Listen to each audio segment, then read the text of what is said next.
کے خلاف طرح طرح کی باتیں اور طرح طرح کی تصاویر بنائی جاتی ہیں۔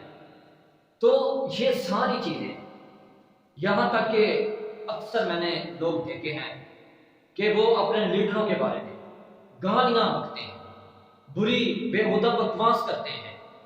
کوئی اس کو برا کہہ رہا ہے، وہ اس کو برا کہہ رہا ہے، وہ اس کو گالیاں بکتا ہے، وہ اس کو گالیاں دیتا ہے۔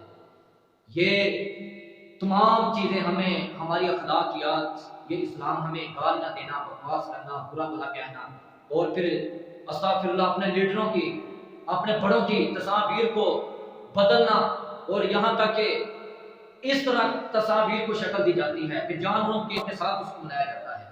تو یہ معاشرہ کتنی بری بات ہے، کتنی بےہودہ بات ہے، کتنی ہمارے لیے یہ بہت ہی شرمندگی کی بات ہے کہ ہمیں اسلام، ہماری یہ اخلاقیات، تعلیمات یہ حکم دیتی ہے۔ میرے بھائی جتنے عام سٹیٹس لگاتے ہیں، کمنٹس میں لوگوں کو، اپنے بڑوں کو گالیاں بکتے ہیں اور اسی طرح طرح طرح کی پوسٹ کرتے ہیں، جتنا آپ ادھر توجہ دیتے ہیں اتنی ان کے لیے دعائیں کریں۔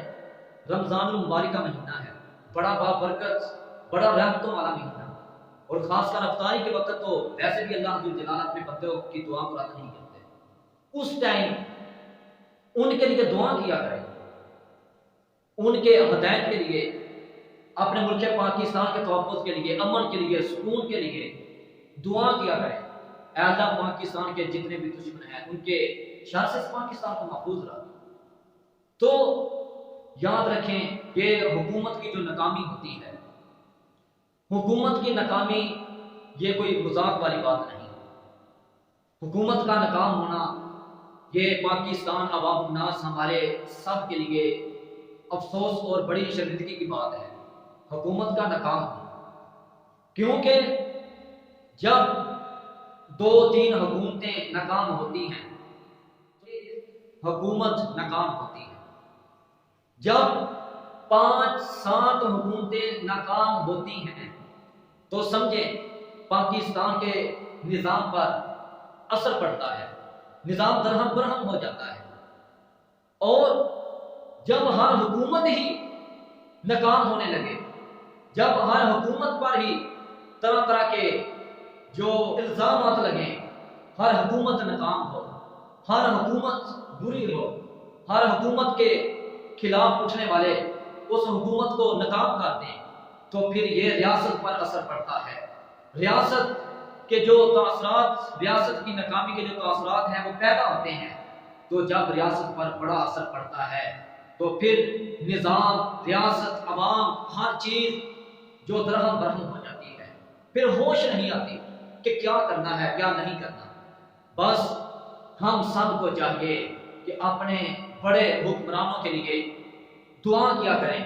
افطاری کے وقت جو خاص مواقع ہیں، ان مواقعوں میں اللہ سے خصوصی دل کی آنکھوں گرائیوں سے اس ملک پاکستان کے تحفظ کے لیے دعا کیا کریں کہ اللہ اس پاکستان میں امن، سکون، اس پاکستان کو ہمیشہ سلامت رکھے، اور اس کے خلاف جو اٹھنے والے، جو اس کے دشمن اس وطن کی بے سکونی کو چاہتے ہیں، اس وطن میں بے سکونی پیدا ہو، یہ ملک پاکستان میں فساد کھڑا ہو، جو ملک پاکستان کو کامیاب نہیں ہونے دیتے، ان کے شر سے اللہ سے دعا کیا کریں کہ اللہ ان کے شر سے، ان کے پراپوگنڈے سے، ان کی شرارتوں سے، ان کی کوششوں سے، ان کے یہ جو پراپوگنڈے، طرح طرح کی یہ جو سازشیں ہیں، اللہ اس ملک پاکستان کو محفوظ رکھے۔ اور یہ تو بادشاہت، یہ حکومت کا ملنا، یہ ایک اللہ کی دین ہوتی ہے۔ اللہ جس کو چاہے دے اور جس سے چاہے چھین لے۔ اللہ نے واضح طور پر فرمایا ہے قُلِ اللَّهُمَّ مَالِكَ الْمُلْكِ تُؤْتِي الْمُلْكَ مَن تَشَاءُ۔ وہ اللہ جسے چاہے، کہہ دیجئے کہ وہ اللہ بادشاہوں کا بادشاہ ہے، وہ جسے چاہے تُؤْتِي الْمُلْكَ مَن تَشَاءُ، بادشاہت عطا کرے، وَتَنزِعُ الْمُلْكَ مِمَّن تَشَاءُ، اور جس سے چاہے اقتدار، یہ کرسی، یہ حکمرانی، یہ سلطنت، یہ بادشاہت چھین لے۔ یہ سب اللہ کے اختیارات میں ہے۔ بعض بات اللہ جو حکمران ہوتے ہیں وہ حکمران کے لیے امتحان ہوتا ہے، بعض بات ملک پاکستان یا جس ملک میں نیا کوئی لیڈر بنتا ہے، منتخب ہوتا ہے، اس کی عوام کے لیے امتحان ہوتا ہے۔ تو اس لیے صبر کیا کریں.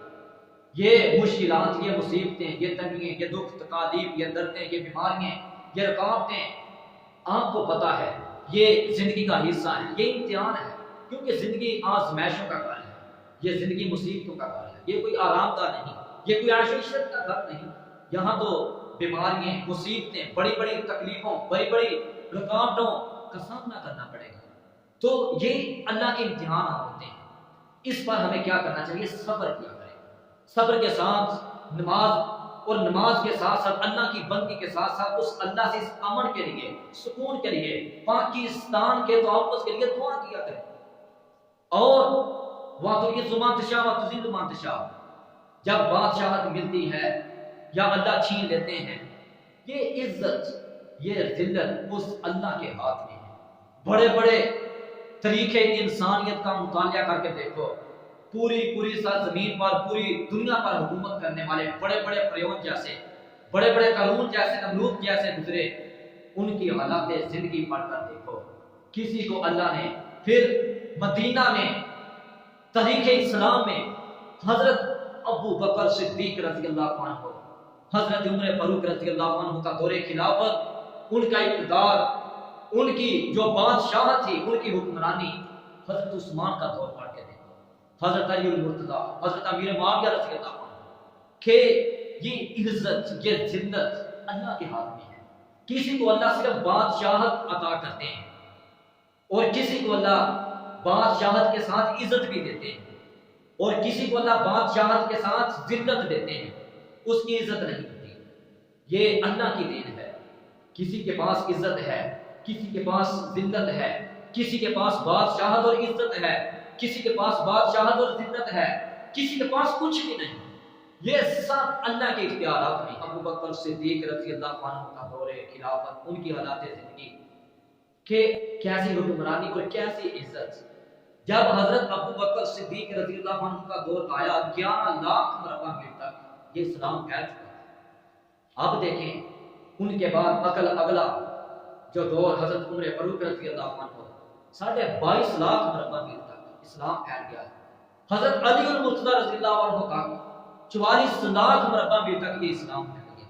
حضرت امیر معاویہ رضی اللہ عنہ کا دور آیا، 65.5 لاکھ مربع میل تک یہ اسلام پھیل گیا. ان کے اندر جذبہ تھا، ان کے اندر ایمان تھا، ایمان کی قوت سے لڑتے تھے،